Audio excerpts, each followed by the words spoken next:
everyone. So today we are going to discuss about complaint and appeals. ये बहुत ही common terms है. Normally हम लोग कंप्लेंट्स एंड अपील्स का लिटरल मीनिंग भी हम लोग जानते हैं. जब कोई चीज़ से हम सहमत नहीं होते हैं कि yes the decisions the process it's not accurate, it's not appropriate, तो हम कंप्लेन करते हैं. और उसी के जब रिटन फॉर्मेट में जाते हैं, एक प्रोसेस के थ्रू इस काम को करते हैं, तो that is actually the appeal, जिसको हायर अथॉरिटीज़ में देखा जाता है. So the same thing we are going to discuss here, but with respect to हमने फोकस किया है आज के लेक्चर में कि we will do the same thing but focusing on academics part, focusing on the research part. देखिए, once you are submitting your papers, your research articles or anything related to your research, जहाँ पे किसी journal में आप content को डालते हो, then under that scenario what happens, once you are doing all that things, it means वहाँ पे एडिटर्स के पास भी बहुत सारा कंप्लेंट जाता है जर्नल के एडिटर के पास. कहाँ से? ऑथर के तरफ से कि हाँ जो रिव्यू किए हैं उनके थ्रू मिसकंडक्ट हुआ है रिव्यू करते वक्त. सो दिस इज़ एक्चुअली, और उसी दिस इज़ एक्चुअली कंप्लेन. और उसी को जब हर जर्नल का अपना अपना पॉलिसी होता है, उस पॉलिसी के अनुसार उस कंप्लेन को जब आप फाइल करते हो तो that is actually appeal. Now यहाँ पे एक लिटरल मीनिंग दिया है कंप्लेंट का. A complain is a type of problem, concern और grievance about studies, researchers life, और if यूनिवर्सिटी, आपका यूनिवर्सिटी से कुछ कंप्लेन है, it can be of means academics में आपको जहाँ पर भी एनीथिंग, आपको स्टडी में कंप्लेन है, आपको रिसर्च के प्रोसेस में कंप्लेन है. So this is actually the problem which you are facing, that is actually a complain. Normally आप किसी से डिस्कस करते हो कि हाँ मुझे ऐसा कंप्लेन है, तो ये क्या होता है कि इनफॉर्मल कंप्लेन आप कर रहे हो. और एनीथिंग ये सारा चीज़ क्या होता है, निगेटिव अफेक्ट करता है, निगेटिवली अफेक्ट करता है. आपके भी एकेडमिक परफॉर्मेंस को इफ़ेक्ट करेगा. इट्स नॉट नेसेसरी कि आप जिसके बारे में कंप्लेन कर रहे हो सिर्फ उनका इम्पैक्ट ख़राब हो रहा है, but still the person who is complaining it not via the proper process, तो उनका भी एकेडमिक्स उनके लिए भी एक निगेटिव इम्पैक्ट होता है. एंड देखो, एक हम यहाँ पे कंटेंट लिखे है एप्रोप्रिएटेड डेटा. ये हम जर्नल के रेस्पेक्ट में, पेपर पब्लिकेशन के रेस्पेक्ट में बतलाए हैं कि जैसे ऑथर रिव्यू के बारे में कंप्लेन कर सकता है कि मिसकंडक्ट हुआ है. तो क्या मिसकंडक्ट हुआ है? तो ड्यूरिंग द रिव्यू प्रोसेस बहुत बार आपका पेपर एक्सेप्ट नहीं होता है, and the contain the reasons that they are providing, it's not the appropriate reason. हम क्या, तो under that scenario it can be, you can also file a complain against them. And वहाँ पे आप एक कंप्लेन को रेज कर सकते हो. एंड दिस इज़ वहाँ एक्चुअली ये जो कंप्लेन रेज करने के क्या जब प्रोसेस माइंड में आता है, तब हमारे माइंड में आता है एक नया कॉन्सेप्ट, दैट इज़ अपील्स. तो अपील क्या है? Appeal is a process in which the cases, the complain cases are reviewed by the higher authority, and where the parties who have complained actually request a formal change to the official decision. So once you are complaining, once you are filing the complaint, so again उसके बाद का जो process opt होता है वो appeal होता है, जिसमें हायर अथॉरिटी उस पूरे कंप्लेन को चेक करते हैं और उसका जो आउटपुट आता है वो आपको कुछ दिन के बाद पता चलता है. So appeal functions both as a process for error correction. यहाँ पे आप कहीं पे एरर हुआ, उसको करेक्शन के लिए भी अपील का प्रोसेस होता है. या तो फिर आपको लग रहा है कि कहीं पे रिजल्ट जो आया है, जो आउटपुट आया है, उसको क्लैरिफाई कीजिए, उसको इंटरप्रेट कीजिए. तो under that scenario appeal also works. जो we are focusing on the academic appeals. Academic appeals में क्या क्या हो सकता है? Appeal related to the examinations, student progress, it means examination का जब अपील होगा तो बोर्ड ऑफ एग्जामिनर्स इसको सॉल्व करेंगे, एकेडमिक्स बॉडीज इन्वॉल्व होंगे। So once if you are filing a complain you must have to see very carefully the procedure which has been regulated there in the university, in the journal, or anywhere we are filing a complaint, that what's the process, okay, because it varies from one academics bodies to the another one. एक example हम आपको दिए हैं कि let's suppose कि once आपने paper कहीं पे सबमिट किया, वो पेपर रिजेक्ट हो गया, तो आपको रीज़न नहीं समझ में आया, आपने बहुत it was your actual work, और आप समझ नहीं पा रहे हैं कि रीज़न जो है that is not actually the satisfiable reason, तो you can appeal to the editor and I mean पहले कंप्लेन करेंगे तो वो अपील जाएगा एडिटर के पास, फिर एडिटर अपने पॉलिसी के हिसाब से, उन हर जगह पॉलिसीज होता है, अपने पॉलिसीज़ के हिसाब से फिर इसमें वर्कआउट करेंगे, and then will provide you the solution at the earliest. Now अगर किसी ने रिक्वेस्ट किया है कि डिसीजन जो एकेडमिक बॉडी किससे डिसीजन आया है, या फिर मार्क्स के रिगार्डिंग, या फिर रिजल्ट्स के regarding, anything, it can be anything, तो उसको फिर से जैसा हम आपको बताएं कि एग्जामिनर्स बोर्ड रहता है, एकेडमिक्स बॉडीज रहता है, वो उसको फॉलो कर रहे हैं। लेकिन हाँ, जब भी आप there must be certain guidelines, actually this principles again vary from one university, one academics body to the other, but some general guidelines principle जो हमको फॉलो करना चाहिए जब भी अपील के इशू को देख रहे हैं, तो ये सब फॉलो करना चाहिए।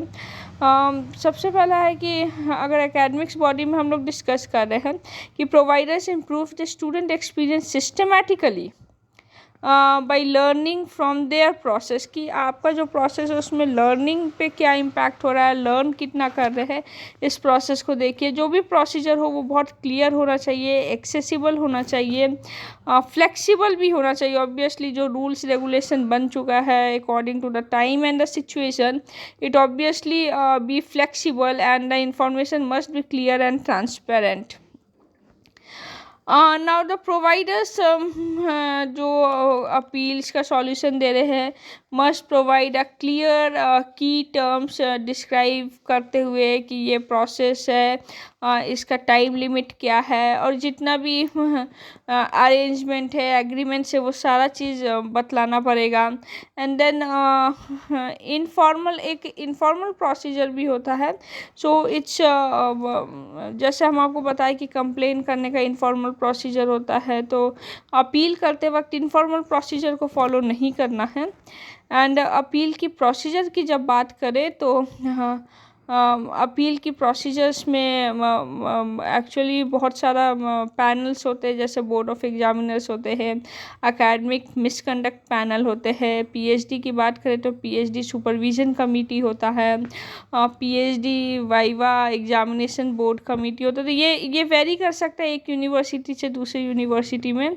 नाउ स्कॉलर्स अगर आप अपील करना चाहें तो बहुत सारे डिसीजंस के खिलाफ अपील भी कर सकते हैं, जैसे असेसमेंट रिजल्ट आपका जो आया, it was not, you are not actually knowing कि ये किस बेस पे है, प्रोग्रेशन डिसीजन के खिलाफ पीएचडी वाइवा एग्जामिनेशन के लिए आप अपील कर सकते हो। आप क्या कोई एकेडमिक्स को आप परस्यू नहीं कर पा रहे हो, बीच में ही आपको रोक दिया गया, तो you can appeal under that for that ground also. Now यहाँ पे हम अभी जो कंटेंट आपको देख रहे हो वो सिर्फ कंप्लेन एंड अपील है with respect to publications and journals, okay. Now once अगर कोई कंप्लेन आया है किसी ऑथर के थ्रू किसी जर्नल के पास, तो वो किस तरह से वर्कआउट होता है इस पे थोड़ा डिस्कस कर ले। सबसे पहला होता है कि what kind of complain will we consider being author. Being author कि पहले हमको किस तरह का कंप्लेन करना चाहिए, और बीइंग एडिटर कौन से कंप्लेन को कंसीडर करना चाहिए। ये एक्चुअली एडिटर ऑफिस रिमिट होता है, जिसमें सारा स्कोप लिखा रहता है, किस किस को इंक्लूड करना है, किसको नहीं करना है। And the second is how to make a complain, because this policy varies from one journal to another. There are the I mean formal process जिसमें आप कंप्लेन कर सकते हो। It can be through the email, it can be through any form fill up, so anything, it depends. So you must see कि क्या process है complain file करने का, और उसी प्रोसेस से आप कंप्लेन को कीजिए। जनरली ईमेल से भी करते हैं, ईमेल कॉरेस्पॉन्डेंस में आप सारा डॉक्यूमेंट्स लगाते हो। इनफैक्ट मैन्युस्क्रिप्ट, अगर हम जर्नल के रेस्पेक्ट में बात कर रहे हैं, तो जैसे ही आप अपने पेपर को सबमिट करते हो तो आपको एक मैन्युस्क्रिप्ट आईडी मिलता है, तो वो आईडी बतलाते हो। DOI अगर पब्लिश हो गया तो वो जितना भी डिटेल्स है वो सारा चीज़ मेंशन करना पड़ता है। And being a editor, how to handle the complain. So there must be certain time limit होना चाहिए कि एक कंप्लेन आया तो उसको इतने दिनों में फाइल कर देना है। For this is the good approach. जैसे मान लो एक जर्नल है, उसमें ये लिखा हुआ है कि हाँ, किसी भी ऑथर ने जब भी कंप्लेन किया विद इन 5 वर्किंग डेज वो सॉर्ट आउट हो जाना चाहिए। सो दिस में be a good approach. Now ऐसा भी सिचुएशन हो सकता है कि आपका कंप्लेन रिजॉल्व हुआ है but still you are not satisfied.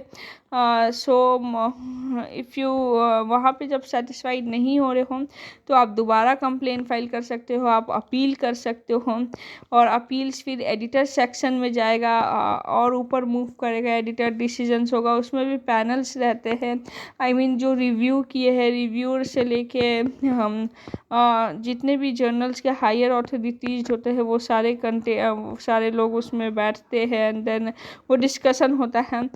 Now somehow rejected manuscript में बहुत बार होता है कि मेरा मैन्युस्क्रिप्ट, मेरा आर्टिकल रिजेक्ट नहीं होना चाहिए था बट स्टिल रिजेक्शन का आ गया। तो क्यों आया, वो वैलिड रीज़न ज़रूर बताए कि why my article has been rejected, what is the reason behind it. तो ऑब्वियसली कुछ हो सकता है आपको गाइडलाइंस में, जैसे गाइडलाइंस फॉर ऑथर्स रहता है हर आर्टिकल, हर जर्नल में, आप उसको नहीं फॉलो किए, आपका इंग्लिश का लैंग्वेज सही नहीं है, आपका जो कंटेंट प्रोवाइड किया वो सही नहीं है, जो डेटा प्रोवाइड किया वो सही नहीं है। So whatever the reason, वो रीज़न को आपको पॉइंट आउट करना होगा, otherwise anyone can file a complain against why my manuscript has been rejected. एक फ्रॉड, रिसर्च फ्रॉड डिस्कस कर रहे हैं। Actually this fraud happened in 2009 में, सिंगापुर में हुआ था। 3 साइंटिस्ट ने मिलके एक रिपोर्ट बनाया था, एक रिसर्च किया था, बट स्टिल उनके कंटेंट को देखा गया। हम लोग डिस्कस किया फॉल्सिफिकेशन। तो actually this was the case of the falsification of their research data, means the data they have used and accordingly जो रिजल्ट उन्होंने बनाया, actually this was the falsified data. So somewhere ये भी होता है कि रिसर्च में भी फ्रॉड होता है। You have to be very much sincere while doing the research with respect to the data, with respect to the result, with respect to the tools, everything। और ये जो है, ये 3 साइंटिस्ट यहाँ पे जो इन्वॉल्व थे वो professor Ravi Kambadkur, and then Dr. Mridula Sharma, who was associate professor in National University of Singapore, and Yong Lu। So they were, बाद में जब फ्रॉड हुआ, अगेन अपील हुआ, अपील के बाद डिसीजंस आया।